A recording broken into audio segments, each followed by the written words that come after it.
Hudson County View live and uncut. I'm your host, the guy with the largest arms, the greatest charms, and the words that do the most harm, John R. Heinis, with the latest and greatest in Hudson County news. So once again, we're talking about the 2025 gubernatorial race, and we saw at North Bergen Mayor Nick Sacco's ball, he gave a fully involved and just completely emphatic endorsement of Jersey City Mayor Stephen Fulop in the event that he pulls the trigger in 25. Many of us expect him to do that, and we're going to chat about what that means and how this came about. We're also going to talk a little bit about a decision out of the New Jersey Attorney General's office. There was an incident last year where during a traffic stop, a man actually lit himself on fire, and he succumbed to his injuries about 2 weeks later. A state grand jury declined to charge any of the officers involved, so we're going to tell you what that decision looks like. We're also going to be chatting a little bit, of course, about the Mile Square City.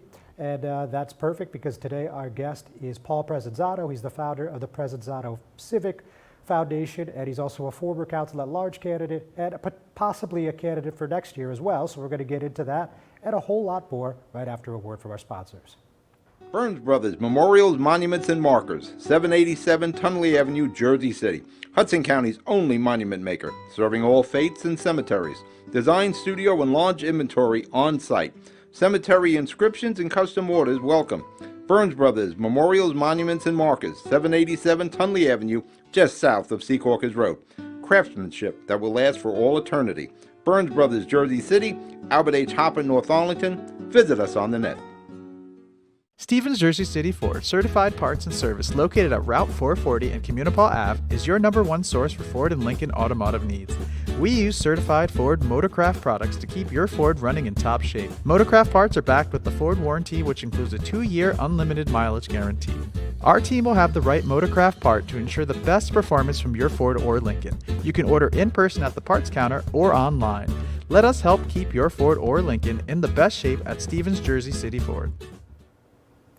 Hudson County View live and uncut. John R. Heinis, as I mentioned a moment ago. Today, my guest is Paul Presinzano. He's the founder of the Presinzano Civic Foundation. Paul, thanks for coming in. Thank you.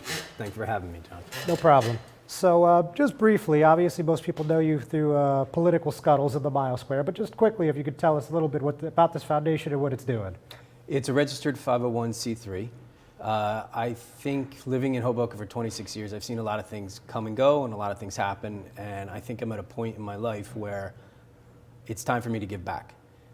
There's something I learned from my parents, that anything or anyone that's helped you in life get to where you are, you got to give something back. So it's my turn to do that now. And what we are primarily focusing on are two things that I think are near and dear to Hoboken: are our children and our seniors. I think it's nice to have parks for our children, but there's some other things that we can help them with. We recently gave out scholarships last year's graduating senior class of Hoboken High School. And we've been working consistently with seniors to find out the needs that they have. We're still very early. We've only really kicked off of May of this year. So we are still in our marketing phase. And right now we are currently only self-funded, which we will be looking to raise money in the coming year. All right, very good. So, needless to tell you, you've been on the ballot before. The Hoboken Arena is not for the faint of heart, not really a boxing match, more of a bare-knuckle affair, if I could put it so. So with that said, some people are telling me that you're doing this stuff just to bolster your name and look good for a council run next year. What do you say to those detractors? I'd have to question their whole thought there, because when you register for 501c3, there's a difference between politics and nonprofit. And there's no mix of the two. It's very clear in the law. For me, it's about giving back. Once I believe in getting involved civically, and I think last year while I ran, my eyes were open to a lot of things in this town, and I think there's things that I'd like to give back. And it's not just me; it's our foundation. So I have other people involved with me helping, and so I believe that by giving back to the community, you can make it a better place. Because my wife and I plan to raise our child here and become the next generation of a Hobokenite. Right. Okay, so look, it's 13 months out, 101 different things could happen between now and then. But, certainly you've become very civically engaged in the past year plus. You're at the council meetings, you're at the Board of Ed, you're at a lot of public forums. What's the likelihood that you do decide to try it again in 23? Listen, I've been a supporter of Michael DeFusco. He's our council person for the First Ward. At this point, as far as I know, that's the way it's going to be. I'll entertain something that comes along. I can't say that I'm not interested in it. But currently, Michael Tafusco is the person that I back right now. All right, fair enough. So, like I just touched on it, as you alluded to as well, people know you because you've been outspoken when you think something's happening in City Hall that shouldn't be, and you've built up a little bit of a following on Twitter and to a lesser extent Instagram as well. So, why have you decided to make this part of your mission, for lack of a better term? I've always believed in good government. I think a lot of times with my career, I kind of walked by the roses. I never smelled them. And last year really opened my eyes to a lot of things. While we're polarized at the federal level, down at the local level, it's about quality of life issues, and we can pretty much agree on 95% of everything. It's just that optically sometimes I struggle with the decisions made, and I don't feel there's ever any forward thinking. My wife says it best. We'll have a discussion in the evening watching TV, and she'll say, it's funny, politicians, their terms don't match the balance sheet. And it's actually a pretty interesting thing coming from the world of finance is that they're there for 4 years and they're looking to get reelected. They don't worry about the consequences 3, 4, 5, 10 years down the road because they just keep kicking the can and they can vote for another thing to change things. Whereas I'm a believer that you need to plan everything. You need to think beyond just the first degree of a decision. You need to think third, fourth, and fifth degree, which many people don't. Okay, so let's go to the last council meeting now. If I'm not mistaken, you were the first one to blow the whistle that there was a budget allocation that would pave the way for a police spokesperson. Obviously, we already have a city spokeswoman. We heard from a couple members on the dais that, this wasn't really the best use of funds. It passed in a close vote. Just any closing thoughts on that? They have the majority. I understand we always want to help our police force. I'm a big supporter of our police. But we do pay, 500K plus of people that are in appointed positions that could probably help assist in this. Again, the selection process for this, could it turn into a political appointee? I don't know. My guess it would be a retired officer or something along the lines who knows the system.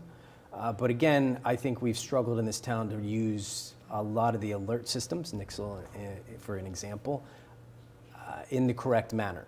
I do expect, though, with this new position, that we should be able, as the community should know things instantaneously, so there should be no delay whatsoever if we did pay for this position. But I do feel that in a time where technology is making us more efficient, I feel as if this position could have been filled by countless people that are in City Hall that technically it falls under their job duties.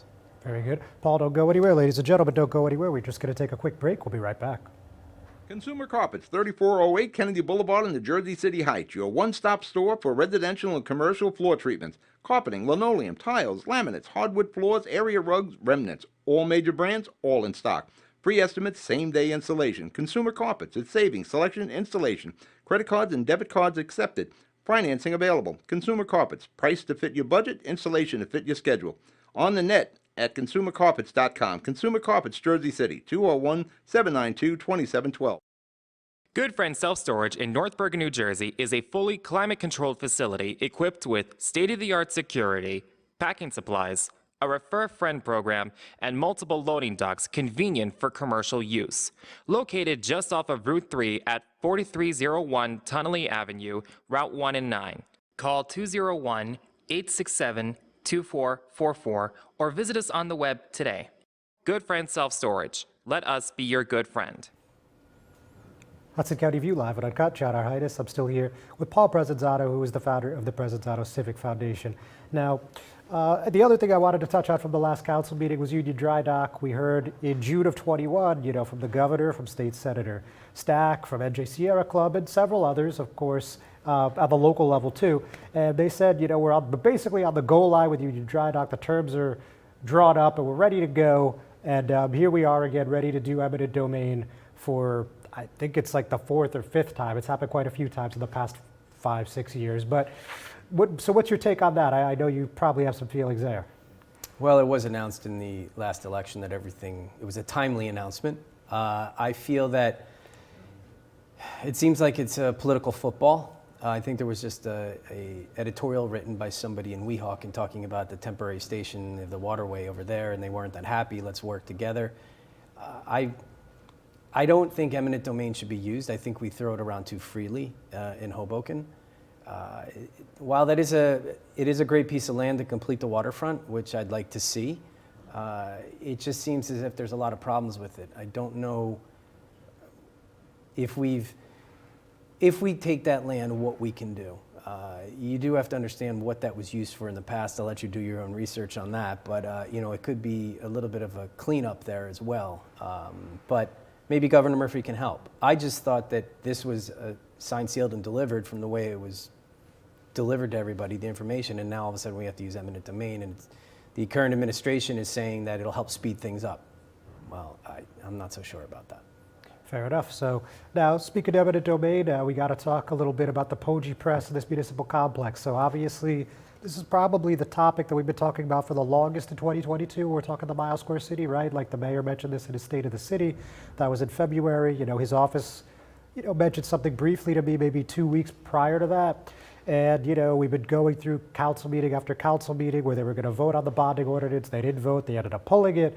We're talking about the Hudson County Improvement Authority getting involved. They haven't actually done anything. And we've heard from Charles Poggi, who, of course, owns the property. He says there hasn't really been any good faith negotiations since the middle of the summer. And, that's really it in a nutshell. So where do you land on this as we're looking at this from I guess from the front row? I believe that Mr. Poggi's family has been in Hoboken for 100 years. There's a bit of history there, and I think this eminent domain has actually kind of handcuffed him to do a lot of things. He's still in paying taxes. He really can't sell his land, can't develop it. And while the city says that there's been some good faith discussions, it seems that's a little bit not the case, at least in speaking with some Poggi representatives. I'm in the belief that land there, it is special, it's out there, it's good, it's going to be redeveloped. I just feel that what we have now, we can probably move some things around. I don't feel that we should move Police Plaza from where it is. It's one of the highest points, or I should say it's above sea level, it's safe. It's near all our transportation hubs. So if there ever was, God forbid, another 9/11 emergency, they'd be perfectly situated. And as well, the first ward is going to become a construction zone over the next 10 years, and there's going to be a lot of people added in that area. And it's the oldest part of town.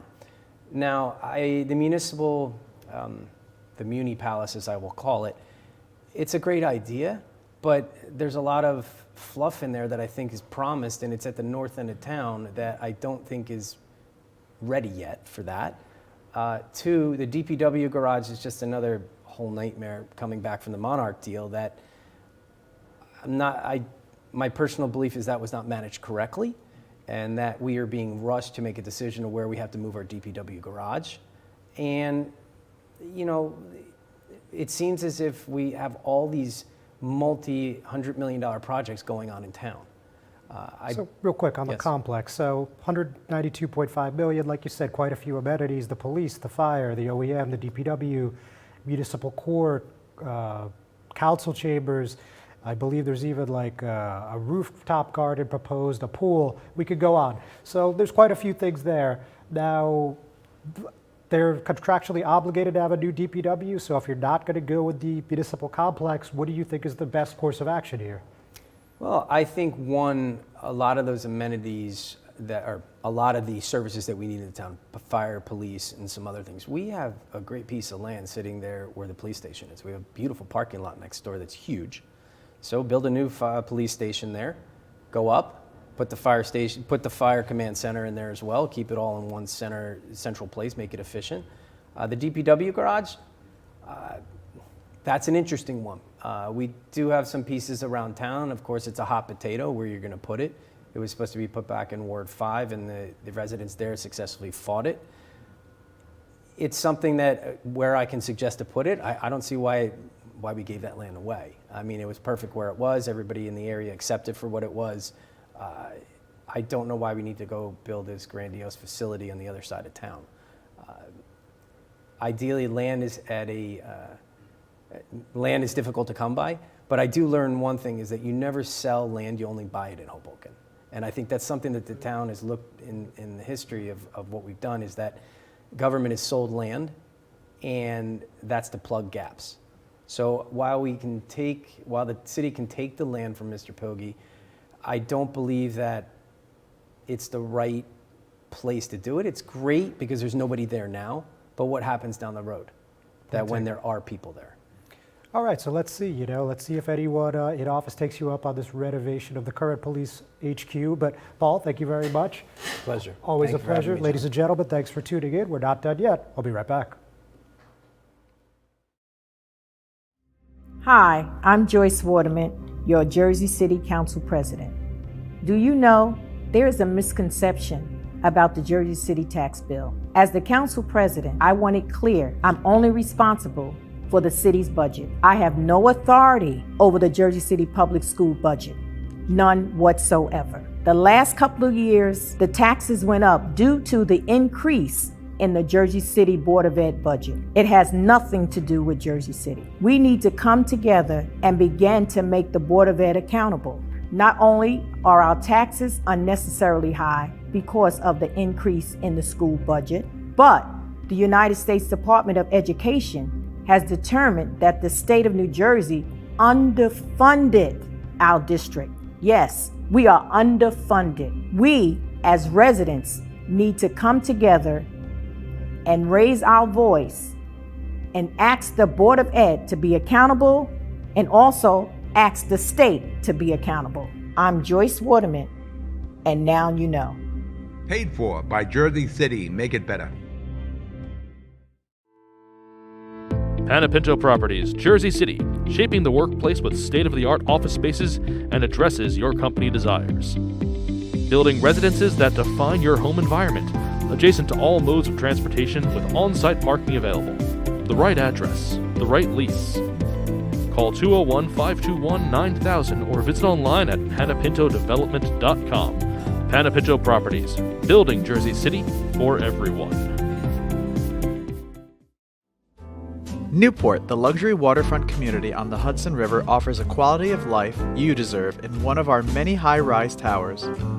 With amenities such as the on-site Newport Path, light rail, Newport Town Square, 3 playgrounds, dog run, upscale restaurants, retail giants like Kohl's, JCPenney, Macy's, and Target.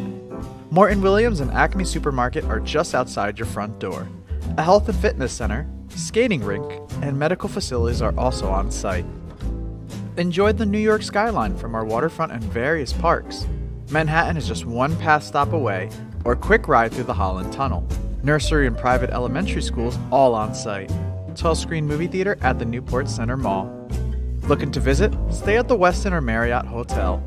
For more information, visit us at newportnj.com. Make lasting memories to cherish forever. It's incredible. It's you, Newport. Live like you want. Not everyone celebrates the birth of a baby. You have options. Don't panic. New Jersey has safe havens for unwanted infants. Leave the baby with staff at any hospital, ER, police or fire station, or rescue squad. Call the number on your screen for safe haven locations or go to www.njsafehaven.org. No shame, no blame, no names. Safe Haven. Hudson County View Live at Uncut, John R. Heinis. So again, let's talk a little bit about this nitty-gritty politics when we're talking New Jersey politics. So what do I mean? We're talking about, again, the 2025 gubernatorial race. And on Thursday, we heard from State Senator Nick Sacco. Of course, he's also the North Bergen mayor. He was holding his annual mayor's ball at the Venetian in Garfield. And unexpectedly, we saw him give a big, full-throated endorsement of Jersey City Mayor Stephen Fulop, who at this moment is not a declared candidate, but certainly is moving in the direction of running for governor. So his remarks are pretty clear, and we'll show you the clip momentarily. But in short, he says Steve Fulop is running for governor. We in North Bergen and Hudson County have made him our favorite son. We're moving forward with our plans to see a governor again from Hudson County, something we haven't seen. He may not want me to be saying this, but we're ready to go for him completely and totally Fulop for governor. So let's take a quick look at that. I have with me here a person you just reintroduced again many times, Mayor Steve Fulop. Steve Fulop is running for governor.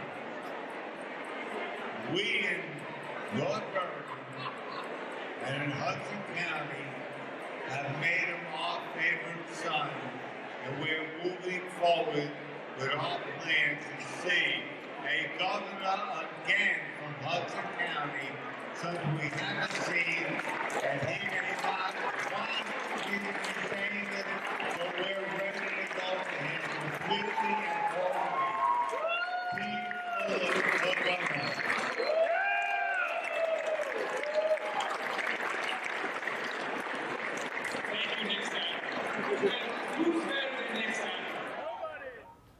So pretty straightforward and to the point. I mean, you're not going to get a much more direct comment than that from too many New Jersey politicians, right? I mean, right in your face, very concise and clear language, I think. So this isn't a complete shock. I mean, obviously we expect the HCDO, the Hudson County Democratic Organization, to be fully behind Fulop's run, assuming that he does get to the starting line this time. You remember that for the 2017 race, it looked like all the ducks were in a row, and at the end of the day, Mayor Fulop decided to seek re-election, and he endorsed Phil Murphy, who of course ended up winning and then was re-elected by a relatively small margin last year. And now there's talk about him running for president, but that's of course a different story for a different day. So we've also heard from the HCDO chair, Anthony Vanieri, and when he was sworn into that post, you probably know him as the Hudson County Board of Commissioners chair. He has already backed Fulop's expected gubernatorial run, and he's done it actually twice over the course of the summer. So that's something that made this a little less surprising, but nonetheless, I don't think anybody walked into the Venetian on Thursday expecting to hear this. So definitely something that's interesting. We heard from NJ Spotlight News last month that Fulop said while he's not 100% there, he's leaning towards running for governor. This is no surprise for those of you that follow us. You know that we've talked about the two super PACs he has. Over $5 million cash on hand and is consistently fundraising. He's going to events outside of the county, so on and so forth. So certainly we're going to keep an eye on this race. At the moment, it looks like former Senate President Steve Sweeney will also be running. And we have other contenders lining up, potentially, such as Newark Mayor Ross Baraka, U.S. Rep. Mikey Sherrill, and others. So, it's really early. We're about 31 months away from the primary. But, we're going to keep our eye on it the whole time. So let me touch on a couple crime stories before we hear from our sponsors again. I mentioned at the top of the program, a state grand jury declined to charge 3 Bayonne police officers involved in a traffic stop where a man lit himself on fire and died 2 weeks later. So that's a really wild one by anybody's standards, I think. And the fatal police encounter was investigated by the New Jersey Attorney General's Office of Public Integrity and Accountability, and it was presented to the grand jury with witness interviews, forensic evidence, video footage, and autopsy results from the medical examiner, and they delivered a no bill on Monday, October 3rd. What that means is that they found that detectives Justin Gazad, Juan Villegas, and Alan Elawadi played no role in this man's death, and the man in question is Parbu Bakari. He was 51 years old of Newton, and this incident occurred on July 13th, 2021. So really, again, just completely unusual and unexpected set of circumstances here, but no trouble for the officers going forward. And the other one I wanted to touch on was at the Edna Mahan Correctional Facility for Women. You remember nearly exactly this time last year, Tyrell Harris McLaughlin, 29 of Jersey City, was charged with sexually assaulting an inmate, and now he's been indicted by a grand jury. This was actually on September 29th, but we didn't hear about it till last week, on one count of second-degree sexual assault, one count of second-degree official misconduct, and one count of fourth-degree criminal sexual contact. Obviously, that jail has a lot of problems. There's been talk about it shutting down, but no real action has been taken yet. So we're going to follow what happens in those cases. We're going to take one more break. We'll be right back. This thing rips! Oh, it is so quick. There's a lot of punch packed into this Bronco Sport. It's got a ton of horsepower. I love it. All right, now we're getting hairy. Now we're getting the fun stuff. Yeah. I like how we can get over or around almost anything. Yeah, I dig your ride. I super dig it. It's gonna be a good day. Hudson County View live and uncut. John R. Heinis. So another first responder incident that I wanted to touch on Wednesday, you guys probably recall that at City Hall, and at 2 schools, one affiliated with the church, the First Pentecostal Church of God Academy and the Frank G. Conwell School, all received, quote unquote, several hate letters, according to police radio transmissions. We don't have a copy of the letters. Nobody's posted them. We don't know exactly what happened here. We have limited information, basically just based off the scanner. And the buildings were briefly evacuated for about 10 to 15 minutes. This also included City Hall. A little after 9 a.m., and the school buildings had limited staff working due to Yom Kippur on that day. And Jersey City Police, firefighters, and the bomb squad all responded to the incident. And also of note, a source with knowledge of the situation who spoke to me under the condition of anonymity said that the Jersey City Municipal Court was also evacuated shortly after 1 p.m. And if you notice the video I embedded, I was not on the scene, but Freedom News TV had some pretty quality footage, I would say, of the police and firefighters recovering the letters and taking action, of course, at all those buildings that we just mentioned. So that's all I have on that for the moment. If we get more, we'll certainly let you know. And it seems like this is a regular occurrence. We're talking about Liberty State Park yet again. So 2 notable things happened in the past week or change. The People's Park Foundation, which is a group that has been seeking to expand recreation at the park, have made an announcement that they're now incorporated as a nonprofit.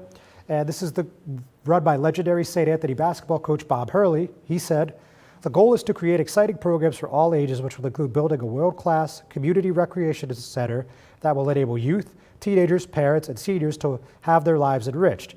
He will create a football stadium, track and field, outdoor amphitheater, and convert the old trade shed that is currently crumbling and in disrepair into a flexible market space." Now, we heard about this before the Liberty State Park Inclusion Act was passed in June, signed into law by Governor Phil Murphy. And as you can see the rendering behind me, that's something that they envision it'll look like.